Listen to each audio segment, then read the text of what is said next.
Welcome to topic 3 of our Fun with Gases final chapter in lab chemistry, gas laws lessons. This one's on Dalton's law of partial pressure. John Dalton is one of my personal favorite chemists. He was a high school teacher and a principal. In addition to studying chemistry, he studied a lot of topics with weather, also was interested in color blindness. In fact, that used to be called Daltonism. Dalton's law states that the total pressure of a gas mixture is the sum of the partial pressures of the component gases. Here's the equation that we use for Dalton's law of partial pressure. Notice the ... after the partial pressure of gas C. This equation is going to depend on the number of gases in the mixture. If you have 5 gases in a mixture, then you'll need to add up all 5 to get the total pressure. If there's only 2 gases in the mixture, then you only have to find the sum of 2 in order to find the total. The atmosphere is a good example of Dalton's law. Listed are the 5 primary components of the atmosphere: oxygen, nitrogen, argon, water vapor, and carbon dioxide gases. If you take the partial pressures of each of those gases, these are listed in kilopascals, and add them together, you'll get the approximate air pressure of 101.3. The pressure of each gas in the mixture is called the partial pressure of that gas. It's usually written with a subscript, so you'll have the pressure with a subscript indicating the gas present. There are also some trace gases that are found in the atmosphere, methane, some helium, other gases, etc., that would be included if you wanted to get the total atmospheric pressure. The pressure exerted by each gas in the mixture is completely independent of that pressure exerted by the other gases. It's important to understand why this would be. If you remember from a previous lesson on pressure, pressure is caused by the collisions of the gas molecules with the walls of its container, how often the gas molecules collide, and how hard they hit the wall of the container. Each gas particle in the mixture has an equal chance to collide with the container walls.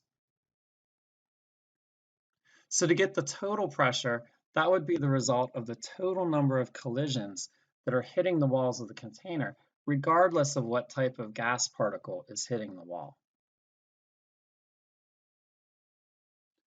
Here's an example problem for Dalton's law of partial pressures. A recreational scuba tank at a pressure of 3,000 pounds per square inch contains a mixture of helium, oxygen, and nitrogen gases.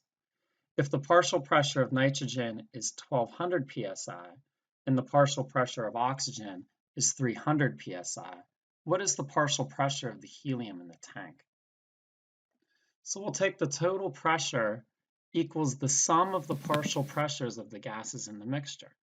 That's going to be the pressure of the helium, the pressure of the oxygen, and the pressure of the nitrogen.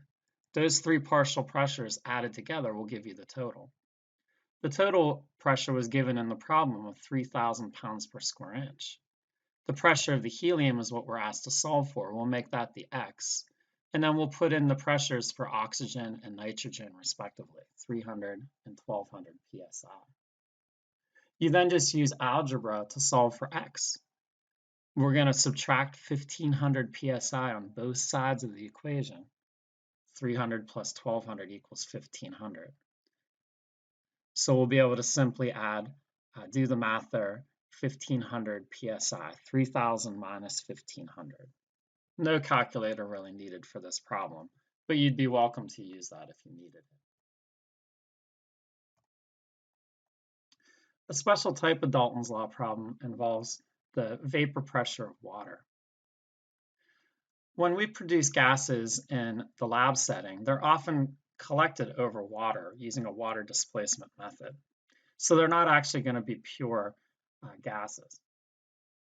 The gas that's being produced in this example, hydrogen gas, displaces some water which is more dense, into the collection bottle.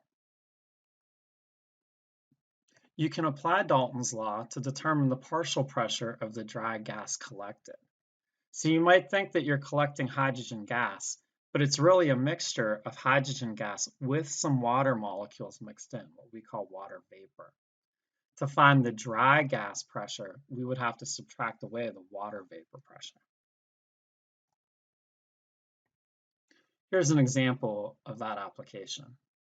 A sample of hydrogen gas is collected over water at a temperature of 35.0 degrees Celsius and a barometric pressure of 742 millimeters of mercury.